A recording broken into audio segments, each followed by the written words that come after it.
ಸಖತ್ ಖಾರ ಬಣ್ಣ ಮತ್ತು ರುಚಿ ಆಚಿ ಚಿಲ್ಲಿ ಪೌಡರ್.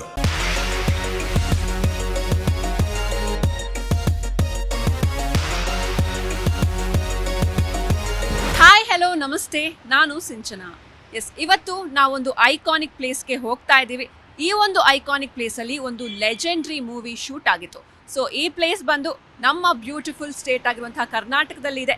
46 ಕಿಲೋಮೀಟರ್ ಬೆಂಗಳೂರಿನಿಂದ, ಅದುವೇ ರಾಮನಗರ ಡಿಸ್ಟಿಕ್. ಈ ಒಂದು ಪ್ಲೇಸ್ನಲ್ಲಿ ಯಾವ ಚಿತ್ರ ಶೂಟಿಂಗ್ ಆಗಿತ್ತು, ಕೆಲವೊಂದಿಷ್ಟು ಕ್ಲೂಸ್ಗಳನ್ನ ನಾನು ನಿಮಗೆ ಕೊಡ್ತಾ ಹೋಗ್ತೀನಿ. ಈ ಚಿತ್ರ ರಿಲೀಸ್ ಆಗಿ 50 ವರ್ಷ ಕಳೆದಿದೆ. ಒಂದು ಕಡೆ ವೀರು ಹಾಗೂ ಜೈ ಫ್ರೆಂಡ್ಶಿಪ್, ಇನ್ನೊಂದು ಕಡೆ ವಟ ಅಂತ ಮಾತಾಡುವಂಥ ಬಸಂತಿ, ಮತ್ತೊಂದು ಕಡೆ ನಟೋರಿಯಸ್ ಗಬ್ಬರ್ ಸಿಂಗ್, ಇನ್ನೊಂದು ಕಡೆ ಪ್ರೀತಿಯ ವಿಷಯದಲ್ಲಿ ನೊಂದ ರಾಧಾ. ಸೊ ಈ ಎಲ್ಲರ ಕತೆ ಪಾತ್ರಗಳು ಇರುವಂತಹ ಸಿನಿಮಾವೇ ಶೋಲೆ, ಒಂದು ಅದ್ಭುತ ಸಿನಿಮಾ. ಈ ಸಿನಿಮಾ ಇದೇ ಡಿಸೆಂಬರ್ 12ನೇ ತಾರೀಕು ರಿಲೀಸ್ ಆಗ್ತಾ ಇದೆ. ಜೊತೆಗೆ 1975ರಲ್ಲಿ ಮೊದಲ ಬಾರಿಗೆ ಈ ಸಿನಿಮಾ ರಿಲೀಸ್ ಆಗಿತ್ತು. 50 ವರ್ಷಗಳ ನಂತರ ಮತ್ತೆ ಈ ಸಿನಿಮಾ ರಿಲೀಸ್ ಆಗ್ತಾ ಇದೆ. ಅದು ಕೂಡ ಅನ್ಸೆನ್ಸಾರ್ಡ್ ವರ್ಷನ್ ಅಲ್ಲಿ ರಿಲೀಸ್ ಆಗ್ತಾ ಇದೆ ಡಿಸೆಂಬರ್ 12ಕ್ಕೆ. ಈ ಹಿನ್ನೆಲೆಯಲ್ಲಿ ಇವತ್ತು ನಾವು ಶೋಲೆ ಬೆಟ್ಟಕ್ಕೆ ಪ್ರಯಾಣವನ್ನ ಮಾಡ್ತಿದ್ದೀವಿ. ಯಾವ ರೀತಿ ಇದೆ ಆ ಒಂದು ಪ್ರದೇಶ 50 ವರ್ಷಗಳ ನಂತರ, ಈಗ ಆ ಒಂದು ಪ್ಲೇಸ್ ಯಾವ ರೀತಿ ಇದೆ, ಇದೆಲ್ಲವನ್ನ ಕೂಡ ಇವತ್ತು ನಾವು ನಿಮಗೆ ತಿಳಿಸ್ಕೊಡ್ತೀವಿ. ಬನ್ನಿ ಹಾಗಾದ್ರೆ ಶೋಲೆ ಬೆಟ್ಟಕ್ಕೆ ಹೋಗೋಣ.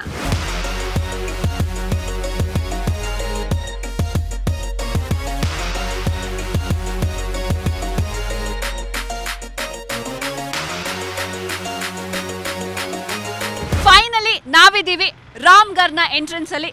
ಇದನ್ನ ರಾಮದೇವರ ಬೆಟ್ಟ ಅಂತ ಕರೀತಾರೆ. ಸೊ ಇತ್ತೀಚಿನ ದಿನಗಳಲ್ಲಿ ಶೋಲೆ ಮೂವಿ ಆದ್ಮೇಲೆ ಇದಕ್ಕೆ ಶೋಲೆ ಬೆಟ್ಟ ಎನ್ನುವಂತ ಹೆಸರು ಕೂಡ ಬಂದಿದೆ. ಸೊ ಇದೇ ರೋಡ್ ನಲ್ಲಿ ನಾವು ಹೋದ್ರೆ ನಮಗೆ ರಾಮ್ಗರ್ ಸಿಗುತ್ತೆ. ಸೊ ಇನ್ಯಾಕ್ ತಡ, ಬೇಗ ಹೋಗಿ ಈ ಜಾಗವನ್ನ ಎಕ್ಸ್ಪ್ಲೋರ್ ಮಾಡೋಣ. Let's start.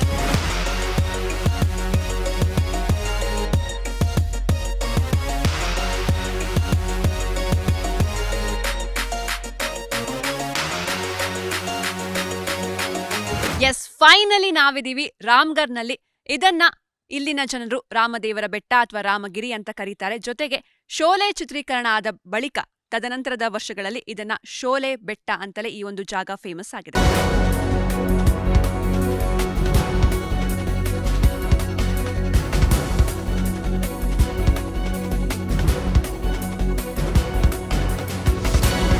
ಒಂದು blockbuster iconic legendary cinema Sholay.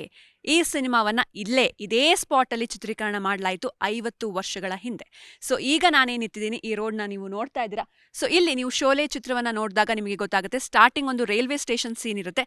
ಆ ಸೀನಲ್ಲಿ ಠಾಕೂರ್ ಅವರು ಸ್ಟೇಷನ್ ಅಲ್ಲಿ ಇಳಿದು ಅಲ್ಲಿಂದ ಕುದುರೆ ಮೂಲಕ ಅವರ ಮನೆಯನ್ನ ಸೇರ್ತಾರೆ. ಸೊ ಅವರು ಬರುವಂತಹ ದಾರಿ ಇದೇ ದಾರಿಯಲ್ಲೇ ಠಾಕೂರ್ ಅವರು ಕುದುರೆ ಏರಿ ಬಂದು ಅವರ ಮನೆಯನ್ನ ಸೇರುವಂತಹ ದಾರಿ ಇದು. ಸೊ ಹೀಗೆ ಸಾಕಷ್ಟು ಜಾಗಗಳು ಸುತ್ತಮುತ್ತ ಇವೆ.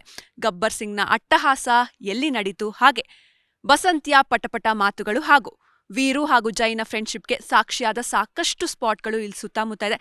ಸೊ ಇಲ್ಲಿನ ಲೋಕಲ್ಸ್ ಜೊತೆ ಮಾತನಾಡ್ತಾ ಆ ಎಲ್ಲ ಸ್ಥಳಗಳನ್ನ ಎಕ್ಸ್ಪ್ಲೋರ್ ಮಾಡೋಣ ಬನ್ನಿ.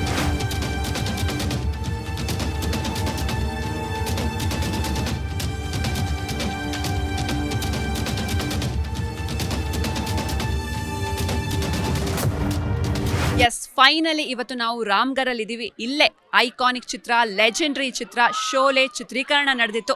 ಸೊ ಈ ಒಂದು ಜರ್ನಿಯನ್ನ ಶುರು ಮಾಡೋದಕ್ಕೂ ಮುನ್ನ ನಾವು he man of Bollywood, iconic star ಶೋಲೆಯ ವೀರು ಧರ್ಮೇಂದ್ರ ಜಿ ಅವ್ರನ್ನ ನೆನೆಸ್ಕೊಳ್ಳೇಬೇಕು. ಇತ್ತೀಚೆಗಷ್ಟೇ ನಾವು ಅವ್ರನ್ನ ಕಳ್ಕೊಂಡಿದ್ದೀವಿ. ಸೊ ಅವರ ಆತ್ಮಕ್ಕೆ ತೃಪ್ತಿ ಸಿಗ್ಲಿ, ಹಾಗೇನೆ ಅವರ ಒಂದು ಆಶೀರ್ವಾದದೊಂದಿಗೆ ಅವರು ನಡೆದಂಥ ದಾರಿಯಲ್ಲಿ ನಾವು ಕೂಡ ನಡೆಯೋಣ. ಈ ಒಂದು ಜಾಗವನ್ನ ಎಕ್ಸ್ಪ್ಲೋರ್ ಮಾಡೋಣ ಬನ್ನಿ.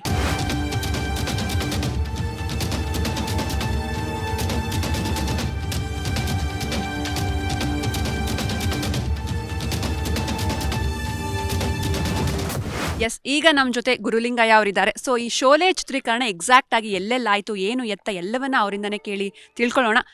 ನಮಸ್ತೆ ಸರ್. ನಮಸ್ತೆ ಮೇಡಮ್.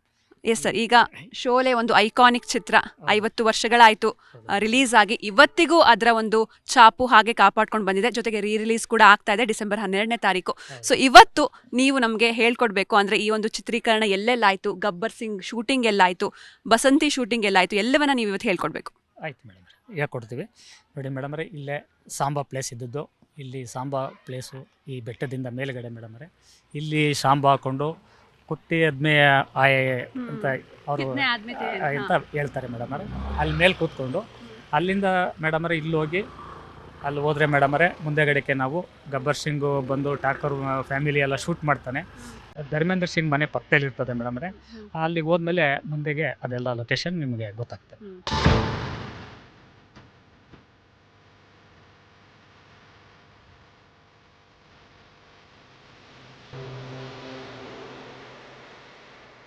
ಎಸ್ ಸರ್, ಇನ್ನು ನಮ್ಮ ಎಡಭಾಗದಲ್ಲಿ ಒಂದಿಷ್ಟು ಜಾಗ ಇದೆ. ಸದ್ಯಕ್ಕೆ ಎಲ್ಲ ಕಾರ್ಗಳು ಪಾರ್ಕಿಂಗ್ ಆಗಿವೆ. ಸೊ ಇದೇನ್ ಜಾಗ ಸರ್ ಇದು? ಇಲ್ಲಿ ಕುದುರೆಗಳು ಮತ್ತು ಅವ್ರ ವೆಹಿಕಲ್ಸ್ ಎಲ್ಲ ಇಲ್ಲಿ ನಿಲ್ಸ್ಕೊತಾ ಇದ್ರು ಮೇಡಮರೇ ಆವತ್ತಿನ ಟೈಮ್ನಲ್ಲಿ. ಆ ಕಟ್ಟೆ ಪಕ್ಕ ಇದೆ ಮೇಡಮರೇ. ಅಲ್ಲಾಸಿಂದ ಮೇಡಮರೇ ಅಲ್ಲಿ ಹೋಗಿ ಒಂದು ಮಣ್ಣು ದಾರಿ ಇತ್ತು ಅವಾಗ. ಆ ಮಣ್ಣು ದಾರಿಯಲ್ಲಿ ಹೋಗಿ ಅಲ್ಲಿ ಬ್ರಿಡ್ಜ್ ಮಾಡಿರ್ತಾರಲ್ಲ ಮೇಡಮರೇ, ಬ್ರಿಡ್ಜ್ ಬ್ಲಾಸ್ಟ್ದು ಅಲ್ಲಿ ಬಂಡೆಯಿಂದ ಕೆಳಗಡೆ ಇದೆ ಮೇಡಮರೇ. ಈಗ ನಿಮ್ಗೆ ಅಲ್ಲಿ ಹೋಗಿ ನಾವು ತೋರಿಸ್ತೀವಿ ಆ ಕಟ್ಟೆ ಆ ದಾರಿನ ಮೇಡಮರೇ. ಸೊ ಓಕೆ, ಅಂದ್ರೆ ಈ ಜಾಗದಲ್ಲಿ ಆಗ ಶೂಟಿಂಗ್ ಸಂದರ್ಭದಲ್ಲಿ ಅವರ ವೆಹಿಕಲ್ಗಳೇನಿತ್ತು ಅಥವಾ ಕುದುರೆ ಗಾಡಿಗಳು ಅವೆಲ್ಲ ಕೂಡ ಇಲ್ಲಿ ನಿಲ್ಲಿಸ್ತಾ ಇದ್ರು.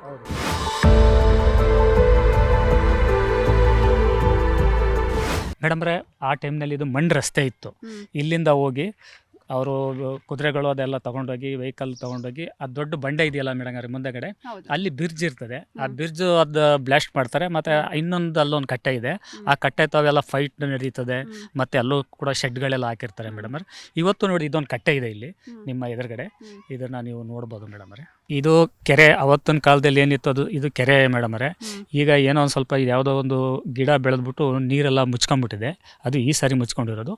ಇಲ್ಲಿಂದ ಎಲ್ಲ ಹೋಗ್ತಾಯಿದ್ರು ಮೇಡಮರೇ ಅವರು. ಇಲ್ಲಿಂದ ಹೋಗಿ ಆ ಬೆಟ್ಟದಿಂದ ಪಕ್ಕದಲ್ಲಿ ಆ ಮುಂದೆಗಡೆ ಹೋಗಿ ಎಲ್ಲ ಶೂಟ್ ಮಾಡಿದ್ದಾರೆ ಮೇಡಮರೇ.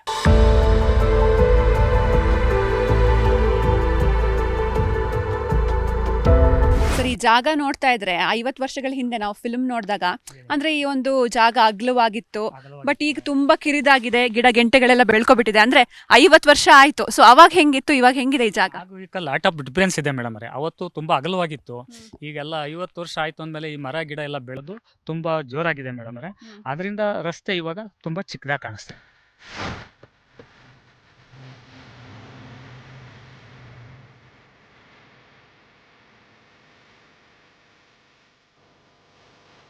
ಸರ್, ಇದೇನಿದು ಜಾಗ ಅಂತ? ಇದೇನ್ ಜಾಗ? ಠಾಕೂರ್ ಮನೆ ಜಾಗ ಇದು ಮೇಡಮರೇ. ಇದು ಧರ್ಮೇಂದ್ರ ಸಿಂಗ್ ಮನೆ ಜಾಗ ಮೇಡಮರೇ, ಆಪೋಸಿಟ್ ಮೇಡಮರೇ. ಗಬ್ಬರ್ ಸಿಂಗು ಮುಂದೆಗಡೆ ಬಂಡೆ ಇದೆಯಲ್ಲ, ಅಲ್ಲಿಂದ ಬಂದು ಠಾಕೂರ್ ಫ್ಯಾಮಿಲಿ ಎಲ್ಲ ಶೂಟ್ ಮಾಡ್ತಾನೆ ಮೇಡಮ್.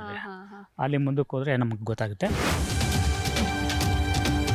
ಸರ್. ಅಂದ್ರೆ ಇದು ಕಂಪ್ಲೀಟ್ ಆಗಿ ಚೇಂಜ್ ಆಗಿ ಹೋಗ್ಬಿಟ್ಟಿದೆ. ಅಂದ್ರೆ ಅಷ್ಟು ದೊಡ್ಡ ಮನೆ ಸೆಟ್ ಜೊತೆಗೆ ಈ ಕಡೆ ಜೈ ಹಾಗೂ ವೀರು ಅವ್ರ ಮನೆ ಇರುತ್ತೆ. ಸೊ ಈಗ ಕಂಪ್ಲೀಟ್ ಆಗಿ ಒಂದು ಉಯ್ಯಾಲೆ ಮತ್ತೆ ಬಟ್ಟೆ ನೇತ್ ಹಾಕೋ ವೈರ್ಗಳು ಎಲ್ಲ ಇರುತ್ತೆ. ಬಟ್ ಇವಾಗ ಕಂಪ್ಲೀಟ್ ಆಗಿ ಚೇಂಜ್ ಆಗಿದೆ. ಹೌದು ಮೇಡಮ್ರೆ. ಅವತ್ತೊಂದು ಇದಕ್ಕೂ ಏನಂದ್ರೆ ಏನೂ ಇಲ್ಲ ಮೇಡಮ್ರೆ. ಆ ಜೋಕಾಲಿಗಳು ಅದೆಲ್ಲ ಇತ್ತು. ಇವತ್ತೇನಂದ್ರೆ ಏನೂ ಇಲ್ಲ ಮೇಡಮ್ರೆ.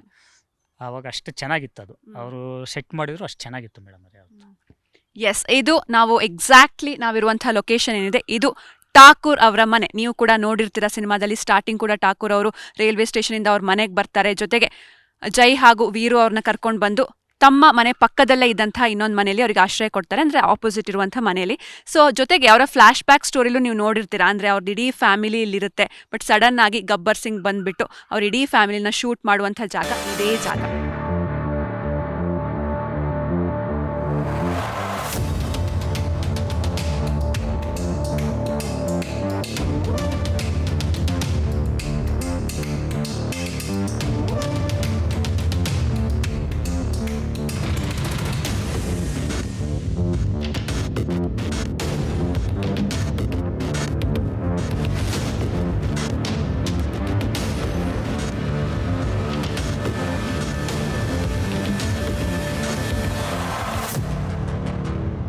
ಮೇಡಮರೇ, ಈ ಬಂಡೆ ಅವತ್ತೊಂದು ಇದರಲ್ಲಿ ಫಿಲಮ್ ಮೇಲೆ ಇದೆ ಮೇಡಮರೇ.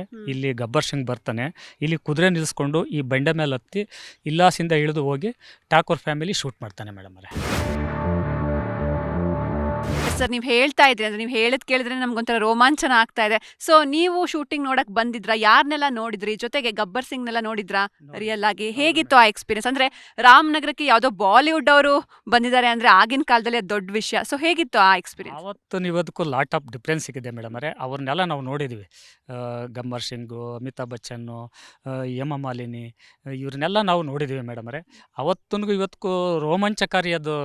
ಅವತ್ತು ನಮ್ಗೆ 14 ವರ್ಷ ವಯಸ್ಸು. ಇಷ್ಟೊಂದು ಡೆವಲಪ್ ಇರಲಿಲ್ಲ ಆಗಿನ ಕಾಲದಲ್ಲಿ.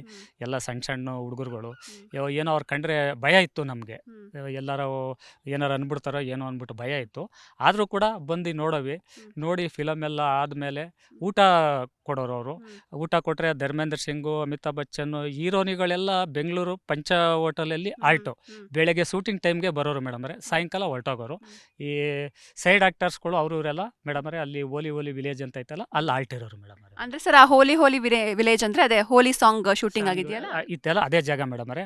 ಅವತ್ತು ಎಲ್ಲ ಶೆಟ್ ಹಾಕಿದ್ರು ಮೇಡಮ್ರೆ. ಇವತ್ತೇನು ಇಲ್ಲ, ಬರೀ ಪ್ಲೇಸ್ ಇದೆ ಮೇಡಮ್ರೆ. ಅದು ಆ ರಾಮನಗರ ಅವತ್ತು ಭಾಳ ಸಣ್ಣ ವಿಲೇಜ್ ಇದ್ದಂಗಿತ್ತು, ಇವತ್ತು ದೊಡ್ಡ ಸಿಟಿಯಾಗಿ ಬೆಳೆದಿದೆ.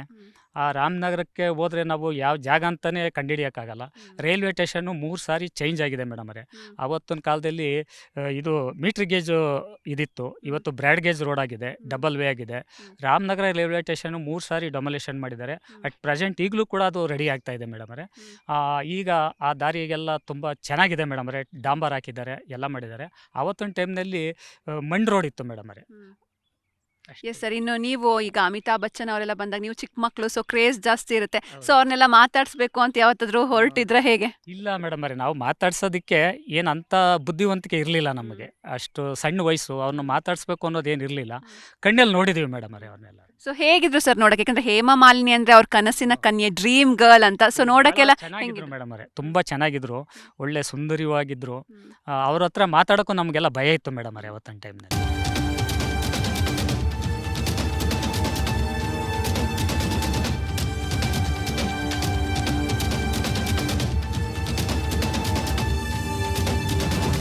ಗಬ್ಬರ್ ಸಿಂಗ್ ಈ ಹೆಸರು ಕೇಳಿದ್ರೆ ಎಲ್ರಿಗೂ ಈಗಲೂ ಕೂಡ ಒಂದ್ ರೀತಿ ನಡ್ಕ ಹುಟ್ಟುತ್ತೆ. ಸೊ ಗಬ್ಬರ್ ಸಿಂಗ್ ಅಟ್ಟಹಾಸವನ್ನ ಮೆರೆದ ಜಾಗದಲ್ಲಿ ಇವತ್ತು ನಾನಿದ್ದೀನಿ. ಸೊ ಇದೇ ಜಾಗದಿಂದ ಗಬ್ಬರ್ ಸಿಂಗ್ ಇಲ್ಲೇ ಕುದುರೆನ ನಿಲ್ಲಿಸ್ಕೊಂಡು, ಇದೇ ಬೆಟ್ಟದ ಮೇಲೆ ಒಂದು ಕಾಲನ್ನ ಇಟ್ಕೊಂಡು, ಬಂಡೆ ಮೇಲೆ ಒಂದು ಕಾಲನ್ನ ಇಟ್ಕೊಂಡು, ಇಲ್ಲಿಂದ ಅಲ್ಲಿರುವಂತಹ ಠಾಕೂರ್ ಫ್ಯಾಮಿಲಿಗೆ ಇಲ್ಲಿಂದಾನೆ ಆತ ಶೂಟ್ ಮಾಡ್ತಾನೆ. ಅದೇ ಸೇಮ್ ಎಕ್ಸಾಕ್ಟ್ ಲೊಕೇಶನ್ ಅಲ್ಲಿ ಇವತ್ತು ನಾನಿದ್ದೀನಿ 50 ವರ್ಷಗಳ ಬಳಿಕ.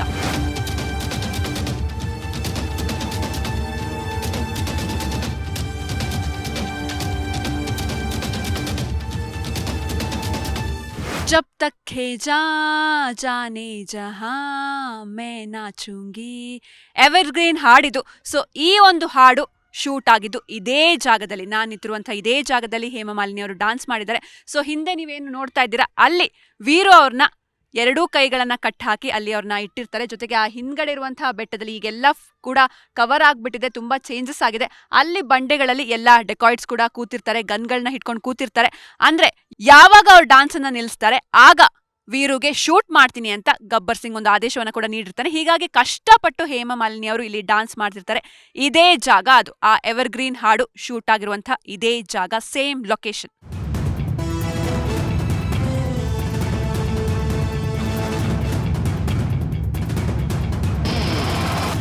ಎಸ್. ಸೊ ನೀವು ಕೂಡ ನೋಡ್ತಾ ಇದ್ದೀರಾ, ಅಲ್ಲೊಂದು ವೈಟ್ ಕಲರ್ ಬಸ್ ನಿಂತಿದೆ. ಸೊ ಅದೇ ಜಾಗದಲ್ಲಿ ಶೋಲೆ ಮೂವಿಯ ಒಂದು ಅದ್ಭುತ ದೃಶ್ಯ ಅಂದ್ರೆ ನಾವು ಯಾರು ಕೂಡ ಮರೆಯೋದಕ್ಕೆ ಆಗೋದಿಲ್ಲ. ಧರ್ಮೇಂದ್ರ ಅವರು ವಾಟರ್ ಟ್ಯಾಂಕ್ನ ಏರಿ ಹೇಮಾ ಮಾಲಿನಿ ಅವ್ರನ್ನ ಮದುವೆ ಆಗಬೇಕು ಅಂತ ವಾಟರ್ ಟ್ಯಾಂಕ್ನ ಏರಿರ್ತಾರೆ. ಅಂದ್ರೆ ಅವ್ರ ಮನೆಯಲ್ಲಿ ಒಪ್ಕೊಳ್ಳಿ ಅನ್ನುವಂಥ ನಿಟ್ಟಿನಲ್ಲಿ ಒಂದು ರೀತಿ ಡ್ರಾಮಾ ಕ್ರಿಯೇಟ್ ಮಾಡುವಂಥ ಸೀನ್. ಆ ವಾಟರ್ ಟ್ಯಾಂಕ್ ಇದ್ದಿದ್ದು ಅದೇ ವೈಟ್ ಕಲರ್ ಬಸ್ ನಿಂತಿರುವಂತಹ ಜಾಗದಲ್ಲಿ. ಇನ್ನು ಅದರ ಹಿಂದೆ ನೀವೇನು ನೋಡ್ತಾ ಇದ್ದೀರಾ, ಫ್ಲೈಓವರ್ ಇದೆ, ಅಲ್ಲಿ ವೆಹಿಕಲ್ಸ್ ಕೂಡ ಪಾಸ್ ಆಗ್ತಾ ಇದೆ. 50 ವರ್ಷಗಳ ಹಿಂದೆ ಅಲ್ಲಿ ಯಾವುದೇ ರೀತಿ ರೋಡ್ಸ್ ಇರಲಿಲ್ಲ, ಕೇವಲ ಮರಗಳಿದ್ವು. ಜೊತೆಗೆ ಈ ಮೂವಿ ಚಿತ್ರೀಕರಣವನ್ನು ನೋಡೋದಕ್ಕೆ ಸುತ್ತಮುತ್ತಲಿನ ಹಳ್ಳಿ ಮಂದಿ ಬರ್ತಾ ಇದ್ರು. ಅವರೆಲ್ಲರಿಗೂ ಕೂಡ ಈ ಚಿತ್ರದ ಅಥವಾ ಈ ಒಂದು ಟೀಮ್ ಏನಿದೆ ಇದರ ಕಡೆಯಿಂದ ಊಟದ ವ್ಯವಸ್ಥೆ ಕೂಡ ಇರ್ತಾ ಇತ್ತು. ಸೊ ಈ ಜಾಗ ಇದು. ಹಾಗೆ ಇಲ್ಲಿ ಏನ್ ನೀವು ನೋಡ್ತಾ ಇದ್ದೀರಾ, ಮರಗಳು ಅಥವಾ ಬೇರೆ ಬೇರೆ ಬಿಲ್ಡಿಂಗ್ಗಳು, ಈ ಜಾಗದಲ್ಲೇ ಎಂಟೈರ್ ಆ ರಾಮ್ಗರ್ ಎನ್ನುವಂಥ ಒಂದು ಎಂಟೈರ್ ಗ್ರಾಮವನ್ನ ಸೃಷ್ಟಿ ಮಾಡಿತ್ತು ಶೋಲೆ ತಂಡ.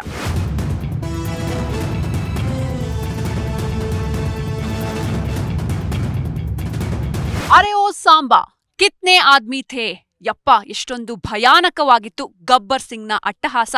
ಈ ಒಂದು ಭಯಾನಕ ಗಬ್ಬರ್ ಸಿಂಗ್ನ ಅಟ್ಟಹಾಸಕ್ಕೆ ಸಾಕ್ಷಿಗಳು ಈ ಭಯಂಕರ ಕಲ್ಲು ಬಂಡೆಗಳು.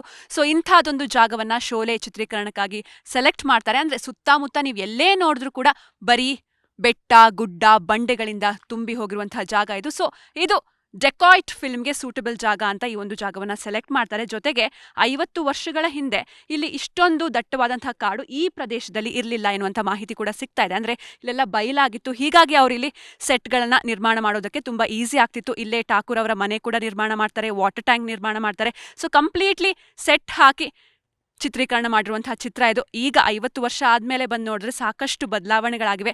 ಸೊ ಆ ಜಾಗ ಇದೇನಾ ಎನ್ನುವಷ್ಟರ ಮಟ್ಟಿಗೆ ಈ ಒಂದು ಜಾಗ ಬದಲಾಗಿದೆ ಅಂತ ಹೇಳಿದ್ರೆ ಸುಳ್ಳಲ್ಲ.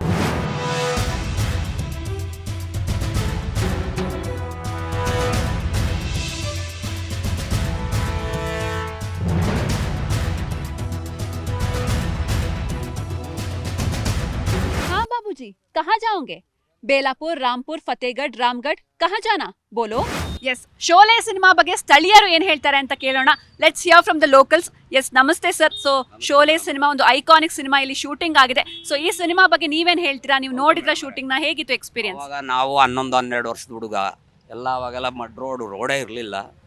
ಆ ಟೈಮ್ನಲ್ಲಿ ಬೆಟ್ಟಗಡ್ಡೆನಲ್ಲಿ ತೆಗಿಯೋದು ಅಂತ ಫಿಲಮ್ನಲ್ಲಿ ಈ ಫಿಲಮೇ ಭಾಳ ಹಿಟ್ಟಾಗಿದ್ದು. ಎಲ್ಲ ಚೆನ್ನಾಗಿತ್ತು. ಎಲ್ಲ ಕುದುರೆ ಗಾಡಿಗಳೇ ಜಾಸ್ತಿ, ಎಲ್ಲ ಜೀಪ್ಗಳು ಬರೋವು ಅಷ್ಟೇ. ನಾವು ಒಂದು ಸುಮಾರು 15 ದಿವಸ, 6-7 ತಿಂಗಳಿತ್ತು. ನಾವು ಒಂದು 15 ದಿವಸ ಶೂಟಿಂಗ್ ಹತ್ರನೇ ಇದ್ವಿ. ಚಿಕ್ಕ ಹುಡುಗರು ನಮ್ಗೇನು ಅಷ್ಟೊಂದು ಗೊತ್ತಾಯ್ತದ. ಅಮಿತಾಬ್ ಬಚ್ಚನ್ ನೋಡಿದ್ವಿ, ಧರ್ಮೇಂದರ್ ನೋಡಿದ್ವಿ, ಅಮ್ಜದ್ ಖಾನ್, ಅವ್ರನ್ನೆಲ್ಲ ನೋಡಿದ್ದೀವಿ. ಮತ್ತು ಇಲ್ಲಿ ರೈಲ್ವೆ ಟ್ರ್ಯಾಕ್ ಮೇಲೆ ಕುದುರೆಗಳೆಲ್ಲ ಬರೋದು, ರಾಮನಗರ ರೈಲ್ವೆ ಸ್ಟೇಷನಲ್ಲಿ ಹಿಡಿತಿದ್ರಲ್ಲ, ಅದನ್ನೆಲ್ಲ ನೋಡಿದ್ವಿ. ಚೆನ್ನಾಗಿತ್ತು ಮೂವಿ. ಅವತ್ತಿನ ಕಾಲದಲ್ಲಿ ಆ ಥರ ಬರ್ತದೆ ಅನ್ನೋದೇ ನಮ್ಗೆ ಗೊತ್ತಿರಲಿಲ್ಲ. ಫಿಲಮ್ನಲ್ಲಿ ಅಲ್ಲಿ ನೋಡುವಾಗ ಏನು ಗೊತ್ತಾಗಲಿಲ್ಲ. ಫಿಲಮ್ನಲ್ಲಿ ನೋಡಿದಾಗ ಭಾಳ ಚೆನ್ನಾಗಿ ಕಾಣಿಸ್ತಿದ್ದು, ಭಾಳ ಚೆನ್ನಾಗಿತ್ತು ಮೇಡಮ್ ಅವರೇ. ಎಸ್ ಸರ್, ಇನ್ನು ಹೇಮಾ ಮಾಲಿನಿ ಅವ್ರು ಹೆಂಗಿದ್ರು ನೋಡಕ್ಕೆ ಅಂತ? ಇನ್ನು ಹೆಂಗೋ ಒಂದು 22-21 ವರ್ಷ ಏನೋ ಅವರು. ಅವಾಗ 22 ವರ್ಷ, ಭಾಳ ಚೆನ್ನಾಗಿದ್ರು ಮೇಡಮ್. ಸರಿ, ಅದ್ರ ಡೈಲಾಗ್ ಹೇಳ್ತೀರಾ ಮೂವಿದು? ಏನಾದ ಅಮ್ಜದ್ ಖಾನ್ ಅವ್ನು ಗಬ್ಬರ್ ಸಿಂಗ್ ಹೇಳ್ಬೋದು, ಏ ಪಿಸ್ತೂಲ್ ಮೇ ಕಿತನಾ ಗೋಲಿ ಹೇ ಅಂತ ನಗಿತಾನಲ್ಲ, ಏ ಪಿಸ್ತೂಲ್ ಮೇ ಕಿತನಾ ಗೋಲಿ ಹೇ, 3 ಗೋಲಿ ಹೇ ಅಂತ ಅವರು ಹೇಳ್ತಾರೆ. ಅದ್ರಲ್ಲಿ ಒಂದು ಹೊಡೆದು ಅವ್ನು ನಗಿತಾ ಇದ್ದವ್ರಿಗೆ ಹೊಡೆದು ಸಾಯ್ತಾನೆ. ಅದೊಂದು ನೋಡಿದ್ವಿ. ಎಸ್ ಸರ್, ಇನ್ನು ಶೋಲೆ ಸಿನಿಮಾ ಎಷ್ಟು ಹಿಟ್ ಆಗಿದೆಯೋ ಅದ್ರ ಜೊತೆ ರಾಮನಗರ ಕೂಡ ಅಷ್ಟೇ ಫೇಮಸ್ ಆಯ್ತು. ಸೊ ಅದ್ರ ಬಗ್ಗೆ ಏನ್ ಹೇಳ್ತೀರಾ? ರಾಮದೇವ್ರ ಬೆಟ್ಟಕ್ಕೆ ಬರ್ತಾರೆ ಟೂರಿಸ್ಟು. ಅವ್ರು ಕೇಳಿದ್ರು ರಾಮದೇವ್ರ ದೇವಸ್ಥಾನ ಕೇಳಲ್ಲ, ಶೋಲೆ ಹಿಲ್ಸು. ಈಗ ಹೆಸರೇ ಶೋಲೆ ಹಿಲ್ಸ್ ಆಗ್ಬಿಟ್ಟಿದೆ. ನಾವು ಅಲ್ಲೇ ಆಟೋ ಓಡಿಸೋದು, ಡೈಲಿ ಓಡಾಡೋದು. ಶನಿವಾರ ಭಾನುವಾರ ಟೂರಿಸ್ಟ್ ಬರ್ತಾರೆ. ಆ ಶೋಲೆಯಿಂದಾನೇ ನಮ್ಮ ಬೆಟ್ಟ ಭಾಳ ಫೇಮಸ್ ಆಯಿತು. ಕರ್ನಾಟಕ, ಇಂಡಿಯಾದಲ್ಲೇ ಶೋಲೆ ಹಿಲ್ಸು. ಶೋಲೆ ಫಿಲಮ್ ಹಿಡಿದ ಮೇಲೆ ನಮ್ಮ ರಾಮ ಬೆಟ್ಟಕ್ಕೆ ಒಂದು ಹೆಸರು ಬಂತು. ಎಲ್ಲ ಹೊರಗಡೆ ಔಟ್ ಆಫ್ ಸ್ಟೇಟಿಂದ ಬರ್ತಾರೆ ರಾಮದೇವ್ರ ಬೆಟ್ಟ ನೋಡೋಕ್ಕೆ. ಅವ್ರು ಕೇಳೋದೇ ಫಸ್ಟು ಅಂದರೆ ನಮ್ಮ ಕರ್ನಾಟಕದವ್ರದ್ದು ಕಮ್ಮಿ, ಬೇರೆ ಸ್ಟೇಟಿಂದ ಬಂತು ಅಂದರೆ ಶೋಲೆ ಹಿಲ್ಸೆ ಅಂತ ಕೇಳ್ತಾರೆ. ಶೋಲೆ ತೆಗೆದ್ರಲ್ಲ ಫಿಲಮ್ ತೋರಿಸಿ, ಅಲ್ಲೆಲ್ಲ ಇದನ್ನ ಕೇಳ್ತಾರೆ. ಅವಾಗ ಆ ಥರ ಇತ್ತಲ್ಲ, ಅದೇನಾರು ಕುರುಗೋ ಇದೆಯಾ ಅಂತ. ಎಲ್ಲ ಡಮಾಲಿಸನ್ ಆಗ್ಬಿಟ್ಟಿದೆ, ಏನೂ ಇಲ್ಲ ಇವಾಗ. ಅದು ಸುಮ್ಮನೆ ತೋರಿಸ್ಬೋದು ಆ ಸ್ಪಾಟ್ಗಳನ್ನ. ಹಗ್ಗದಲ್ಲಿ ಸೇತುವೆ ಕಟ್ಟಿದ್ರಲ್ಲ, ಅದನ್ನೆಲ್ಲ ತೋರಿಸ್ಬೋದು. ಈ ಸ್ಪಾಟಲ್ಲಿ ಹಿಂಗೆ ಮಾಡಿದ್ರು ಅಂತ ಅಷ್ಟೇ. ಸೊ ಅವ್ರನ್ನ ಯಾರನ್ನಾದ್ರೂ ಮಾತಾಡ್ಸಿದ್ರ ಸರ್, ಸೆಲೆಬ್ರಿಟಿಗಳನ್ನ? ನಾವು ಇನ್ನು ಚಿಕ್ಕ ಹುಡುಗರು, ನಾವು 10-12 ವರ್ಷಗಳು, ನಮ್ಗೆ ಏನು ಮಾತಾಡಲ್ಲ. ದೊಡ್ಡವರೆಲ್ಲ ಮಾತಾಡೋರು, ನಾವು ಹುಡುಗರಲ್ವ ಅವಾಗ. ಈ ಏಜಲ್ಲಿ ಆಗಿದ್ರೆ ಹೋಗಿ ಥ್ಯಾಂಕ್ಸ್ ಕೊಡ್ತಾ ಇದ್ದೆ, ಕೊಡೋಕ್ಕಾಗಲ್ಲ. ಮೊನ್ನೆ ನಮ್ಮ ಧರ್ಮೇಂದರ್ ತೀರೋದ್ರು, ನಮಗೂ ದುಃಖ ಆಯ್ತದೆ. ಒಳ್ಳೆ ಫಿಲಮ್ ಹಿಟ್ಟಾಯಿತು ಮೇಡಮ್. ಸೊ ಅವಾಗಿನ ರಾಮನಗರಕ್ಕೂ ಈಗಿನ ರಾಮನಗರಕ್ಕೂ ಏನು ಡಿಫ್ರೆನ್ಸ್ ಆಗಿದೆ ಅಂದ್ರೆ 50 ವರ್ಷ ಆಯಿತು. ಸೊ ಹೇಗೆ ಡೆವಲಪ್ಮೆಂಟ್ ಆಗಿದೆ? ಏನೂ ಇರಲಿಲ್ಲ, ಈ ಏರಿಯಾನೇ ಇರಲಿಲ್ಲ. ವಿಜಯನಗರ ಅನ್ನೋದೇ ಇರಲಿಲ್ಲ. ಅಲ್ಲಿ ಒಂದೆರಡು ಪೂಜಾರು ಹುಡುಗರಿದ್ರು. ಫುಲ್ಲು ಮಡ್ ರೋಡು, ಏನು ಬರೀ ಕಾಡೆ. ಅಲ್ಲಿ ಜನನೂ ಓಡಾಡ್ತಾನೆ ಇರಲಿಲ್ಲ ಬಿಡಿ. ಅವಾಗ ಭಾಳ ಇದಿತ್ತು ರಾಮನಗರ. ಇವಾಗಕ್ಕೂ ಅವಕ್ಕೂ ಒಂದು 70% ಬೆಳೆದ್ಬಿಟ್ಟಿದೆ. ಅವಾಗ ಒಂದು 30% ಅಂದರೆ ಇವಾಗ 100% ಇವಾಗ ರಾಮನಗರ. ಹೌದು ಸರ್, ಈಗ ಶೂಟಿಂಗ್ ಅಂದ್ರೇನೆ ಒಂದು ಸಂಭ್ರಮ. ಅದರಲ್ಲೂ ಒಂದು ಬಾಲಿವುಡ್ ಸಿನಿಮಾ ಬಂದು ಇಲ್ಲಿ ಶೂಟಿಂಗ್ ಮಾಡ್ತಾರೆ ಅನ್ನೋ ದೊಡ್ಡ ವಿಷಯ. ಸೊ ಅವರೆಲ್ಲ ಎಲ್ಲಿ ಉಳ್ಕೊಂತಿದ್ರು ಸರ್, ಹೇಗೆ ಅದ್ರ ಬಗ್ಗೆ ಏನಾದ್ರು ಗೊತ್ತಾ? ಎಲ್ಲ ಟೆಂಟ್ಗಳು ಎಲ್ಲ ಹೀರೋಗಳು ಹೊಂಟೋಗ್ಬಿಡೋರೇನೋ. ನಾವು ಸಂಜೆ 6 ಗಂಟೆ ಇರ್ತಿರ್ಲಿಲ್ಲ. ಕೆಲಸ ಕೂಲಿ ಸೈಡ್ ಇದ್ರಲ್ಲ ಹೆಲ್ಪರ್ಸು, ಅವ್ರಿಗೆಲ್ಲ ಮನೆಗಳು ಮಾಡ್ಬಿಟ್ಟಿದ್ರು ಟೆಂಟ್ಗಳ ಥರ. ಎಲ್ಲ ಅಲ್ಲೇ ಇರೋರು, 100 ಜನ ಇರೋರು. ಕುದುರೆಗಳು ಅಲ್ಲೇ ಕಟ್ಟಿರೋರು. ಕುದುರೆಗಳು ಕಂಪ್ಲೀಟ್ ಒಂದು 50-60 ಕುದುರೆ ಅಲ್ಲೇ ಇರೋವು. ಒಂದು 7-8 ತಿಂಗಳು ಅಲ್ಲೇ ಇದ್ದವು ಕುದುರೆಗಳು. ಎಸ್ ಸರ್, ಇನ್ನು ಶೋಲೆ ಸಿನಿಮಾ ಬಗ್ಗೆ ನೀವೇನು ಹೇಳ್ತೀರಾ ಅಂತ? ಮೇಡಮ್, ಶೋಲೆ ಇದು 1974 ಇಲ್ಲಿ ಶೂಟ್ ಆಗಿದ್ದು. ಆವಾಗ ಇಷ್ಟೆಲ್ಲ ಪಾಪ್ಯುಲರ್ ಆಗಿರಲಿಲ್ಲ ರಾಮನಗರ ಅಂತ. रामनगर करके इधर इतना पॉपुलर नहीं हुआ था. ये शोले शूटिंग होने के बाद में रामनगर का नाम आया, इधर पॉपुलर हो गया रामनगर. ಸೊ ಆ ಮೂವಿ ಶೂಟ್ ಮಾಡ್ಬೇಕಾದ್ರೆ ನಿಮ್ಗೆ ಎಷ್ಟು ಏಜ್ ಇತ್ತು ಸರ್? ನೀವೆಲ್ಲ ಹೋಗಿದ್ರ ಶೂಟಿಂಗ್ಗೆ? हाँ सर मैडम, हमें सब शूटिंग देख के आए. जब हमारा एज था कम से कम 20 साल रहेगा मैडम. अभी हमारे को 64 हो गया। हमें जब 20 साल 22 साल का था मैडम, हम शूटिंग देख के आए। ಸೊ ಅಮಿತಾಬ್ ಬಚ್ಚನ್ ಧರ್ಮೇಂದ್ರ ಅವ್ರನ್ನೆಲ್ಲ ನೋಡಿದಿರಾ ನೀವು? हाँ ನೋಡಿದ್ದೇನೆ ಮೇಡಮ್. ಸೊ ಅವ್ರನ್ನೆಲ್ಲ ನೀವು ಮಾತಾಡ್ಸಿದ್ರಾ? माताड़कागिल्ला बात करने नहीं हुआ। हमें अमजद खान से बात किया, जो विलियन था उससे हमें बात करता था। उसके साथ में सब भी हमारे फोटो गिटो सब लेके आए। ಎಸ್ ಸರ್, ಇನ್ನು ಶೋಲೆ ಸಿನಿಮಾ ಬಗ್ಗೆ ನಿಮ್ಗೆ ಎಷ್ಟು ಗೊತ್ತಿದೆ? ಅವಾಗಿನ ಆ ಬೆಟ್ಟದ ಆ ಒಂದು ಶೂಟಿಂಗ್ ಎಕ್ಸ್ಪೀರಿಯನ್ಸ್ ಹೇಗಿತ್ತು ಅಂತ ನೀವು ನೋಡಿದ್ರೆ ಹೇಗೆ? ನಾವು ಫಿಲಮ್ ನೋಡಿದ್ಮೇಲೆ ಗೊತ್ತಾಯಿತು. ಆದರೆ ಸೋಲೆ ಫಿಲಮ್ ಬಂದಮೇಲೆ ರಿಟ್ ಆಯಿತು. ಎಲ್ಲ ಜನ ಕೇಳ್ಕೊಬರೋದೆ ಸೋಲೆ ಫಿಲಮ್ ಇದು ನಡೀದೆ, ಅಲ್ಲಿ ಬನ್ನಿ ಅಂತ ಆಟೋ ಹೇಳ್ತಾರೆ. ನಾವು ಆಟೋದಲ್ಲಿ ಕರ್ಕೊಂಡು ಬಾಡಿಗೆ ಬಿಡ್ತಾ ಇರ್ತೀವಿ. ಸೊ ಸರ್, ಈಗ ಶೋಲೆ ಅಂತ ಒಂದು ದೊಡ್ಡ ಮೂವಿ ಇಲ್ಲಿ ಶೂಟಿಂಗ್ ಆಗಿರೋದು ಎಷ್ಟು ಖುಷಿ ಇದೆ ನಿಮಗೆ ಅಂತ? ತುಂಬ ಸಂತೋಷ ಮೇಡಮ್. ಇಲ್ಲಿ ಆದದ್ದೇ ರಾಮನಗರ ಇಂಪ್ರೂವ್ಮೆಂಟ್ ಆಯಿತು. ಎಲ್ಲೇ ಹೋದ್ರು ಸೋಲೆ ಅಂದರೆ ನೀವು ಯಾವುದೇ ಸ್ಟೇಟ್ಗೆ ಹೋಗಿ ನಾವು ರಾಮನಗರ ಅಂದರೆ ಸೋಲೆ ತೆಗೆದು ಅದು ಹೌದು. ಶೋಲೆ ಶೂಟಿಂಗ್ ಸಂದರ್ಭದಲ್ಲಿ ಧರ್ಮೇಂದ್ರ ಅವರ ಡ್ರೈವರ್ ಆಗಿ ಕಾರ್ಯವನ್ನು ಮಾಡ್ತಾ ಇದ್ದವರು ನಮ್ಮ ಜೊತೆ ಇದ್ದಾರೆ. ನಮಸ್ತೆ ಸರ್. ಸೊ ಶೋಲೆ ಸಿನಿಮಾ ಬಗ್ಗೆ ನೀವೇನು ಹೇಳ್ತೀರಾ? ಒಳ್ಳೆ ಸೂಪರ್ ಸಿನಿಮಾ ಅದು. ಸಿನಿಮಾಸ್ಕೋಪ್ ಆ ಟೈಮ್ನಲ್ಲಿ ಭಾಳ ಕಷ್ಟಪಟ್ಟು ಶೂಟಿಂಗ್ ಮಾಡಿದ್ರು ಅವರೆಲ್ಲ. ನಾವು ಹೋಗ್ತಾಯಿದ್ರು, ನಾವು ಒಳ್ಳೆ ಇದು ಮಾಡ್ತಾಯಿದ್ರು ಅವರು. ಧರ್ಮೇಂದ್ರ ಅವ್ರ ಡ್ರೈವರ್ ಆಗಿ ನೀವು ಕೆಲಸ ಮಾಡಿದ್ರೆ ಅದ್ರ ಬಗ್ಗೆ ಹೇಳಿ ಸರ್. ಧರ್ಮೇಂದ್ರ ಅವ್ರ ಬಗ್ಗೆ ಹೇಳಿ. ಬರೀ ಮಾಂಸಗೆ ಕರ್ಕೊಂಡು ಬರ್ತಾ ಇದೆ, ಮಾಂಸ ಇಲ್ಲಿ ಕೊಡಿಸ್ತಾ ಇದೆ. ಅವ್ರ ಜೊತೆ ಒಳಗಡೆ ಇನ್ನೊಂದು ಪಹಾಡಿ ಅಂತ ಒಬ್ರು ಇದ್ರು, ಕುದುರೆ ಮೇಲೆ 2 ಕುದುರೆ ಮೇಲೆ ನಾನು ಒಂದು ಜೊತೆ ಒಳಗೆ ಕೂತ್ಕೊಂಡು ಬರ್ತಾ ಇದ್ರು. ಇಲ್ಲಿ ಪೂರ್ತಿ ಊರು ಸುತ್ತಾರೋ ಧರ್ಮೇಂದ್ರ ಅವರು, ಪೂರ್ತಿ ಊರು ಕುದುರೆನಲ್ಲಿ. ಸೊ ಅವರು ನಿಮ್ಮ ಜೊತೆ ಎಲ್ಲ ಹೆಂಗ್ ಮಾತಾಡ್ತಿರೋ? ತುಂಬಾ ಚೆನ್ನಾಗಿ ಭಾಳ ಚೆನ್ನಾಗಿ ಮಾತಾಡ್ತಾ ಇದ್ರು. ಭಾಳ ಅಷ್ಟು ವಯಸ್ಸಿನಲ್ಲಿನೂ ಅವರು ಕರೆಕ್ಟಾಗಿ ಮಾತಾಡ್ತಿದ್ರು. ಒಳ್ಳೆ ಅನ್ನ ತಿನ್ನೋಕ್ಕೆ ಅದಕ್ಕೆ ಏನು ವಿಚಾರ ಕ್ಲೀನಾಗಿ ಮಾಡ್ತಾ ಇದ್ದಾರೆ ಆವಾಗ. ಸರ್, ಇನ್ನು ಅಮಿತಾಬ್ ಬಚ್ಚನ್ ಅವರಾಗಿರ್ಬೋದು, ಅಮ್ಜದ್ ಖಾನ್ ಆಗಿರ್ಬೋದು, ಹೇಮಾ ಮಾಲಿನಿ ಅವ್ರ ಬಗ್ಗೆ ಏನು ಹೇಳ್ತೀರಾ? ಅವ್ರ ಬಗ್ಗೆನಲ್ಲಿ ಇದನ್ನ ಅಮ್ಜದ್ ಖಾನ್ದು ಅದು ಒಂದು ಸೀನ್ಸ್ ಐತೆ, ಅದ್ರಿಗೆ ಹೋಗಿದ್ದೆ ನಾನು ಆ ಟೈಮ್ನಲ್ಲಿ. 3 ಜನಕ್ಕೆ ಕಟ್ಟಾಗ್ತಾರಲ್ಲ, ಆವಾಗ ಹೋಗಿದ್ದೆ ನಾನು. ಧರ್ಮೇಂದ್ರಗೆ ಒಂದು ಸತಿ, ಅದಕ್ಕೆ ಒಂದು ಸತಿ. ಅದೇ ಬೈತಾನಲ್ಲ ಅವನು, ಆ ಥರ. ಸರ್, ಒಂದು ಡೈಲಾಗ್ ಹೇಳ್ತೀರಾ? ಏನು ಹೇಳೋಣ? ಸುವರ್ ಕೆ ಬಚ್ಚೆ ಹುಷಾರ್ ಹೈ, ದೇಖ್ ಲಿಯೋ ತುಮಾರೆ ಗೋಲಿ ಮಾರ್ दूंगा करके. Very nice sir. ಇನ್ನು ಧರ್ಮೇಂದ್ರ ಅವ್ರನ್ನ ನಾವಿವತ್ತು ಕಳ್ಕೊಂಡಿದ್ದೀವಿ. ಸೊ ನೀವು ಅವ್ರ ಜೊತೆ ತುಂಬಾ ಒಡನಾಟ ಚೆನ್ನಾಗಿತ್ತು. ಏನು ಹೇಳ್ತೀರಾ ಸರ್ ಅವ್ರ ಬಗ್ಗೆ? ಭಾಳ ಒಳ್ಳೆ ಮನುಷ್ಯ ರೀ. ಭಾಳ ಹೇಳ್ತಾ ಇದ್ದೀನಲ್ಲ, ಭಾಳ ಕ್ವಿಕ್ ಮನುಷ್ಯ ಅವನು. ಭಾಳ ಖೂಬ್ಸೂರತೂ ಇದ್ರು ಆವಾಗ. ಅವರು ಒಳ್ಳೆ ಖೂಬ್ಸೂರತ್ ಅವರು. ನಮ್ಮ ದಿಲೀಪ್ ಕುಮಾರನ್ನೇ ಅವರು ಇಷ್ಟು ಖೂಬ್ಸೂರತ್ ಇದ್ದೀರ ಅಂತ ಇದು ಮಾಡಿ ಹೆಮ್ಮೆ ಮಾಡಿಬಿಟ್ರು ಅವ್ರಿಗೆ.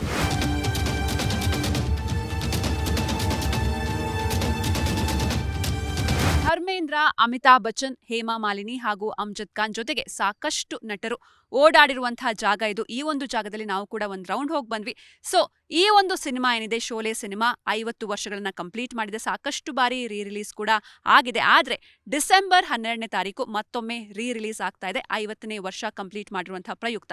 ಸೊ ಮೊದಲನೇ ಬಾರಿಗೆ ಇದು 1975 ಅಲ್ಲಿ ರಿಲೀಸ್ ಆಗುತ್ತೆ. ಆಗ ಕೆಲವೊಂದು ರೂಲ್ಸ್ ಪ್ರಕಾರ, ಅಂದ್ರೆ ಸೆನ್ಸಾರ್ ಬೋರ್ಡ್ ಅವರು ಎಂಡಿಂಗ್ನ ಅಂದ್ರೆ ಕ್ಲೈಮ್ಯಾಕ್ಸ್ನ ಚೇಂಜ್ ಮಾಡಬೇಕು ಅಂತ ಹೇಳ್ತಾರೆ. ಹೀಗಾಗಿ ಕ್ಲೈಮ್ಯಾಕ್ಸ್ ಚೇಂಜ್ ಮಾಡಿ ಅದನ್ನ 1975 ಅಲ್ಲಿ ರಿಲೀಸ್ ಮಾಡ್ತಾರೆ.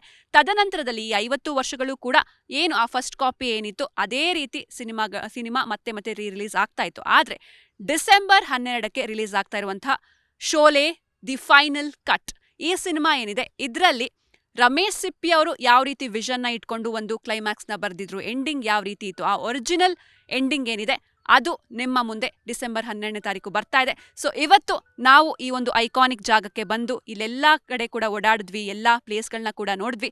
ನೀವು ಕೂಡ ಎಂಜಾಯ್ ಮಾಡಿದ್ರಿ ಅಂತ ಭಾವಿಸ್ತಾ ಇವತ್ತಿನ ಕಾರ್ಯಕ್ರಮವನ್ನು ಮುಗಿಸೋಣ. ನೋಡ್ತಾ ಇರಿ ಜೀ ಕನ್ನಡ ನ್ಯೂಸ್, ಸತ್ಯವೇ ಸುದ್ದಿಯ ಜೀವಾಳ.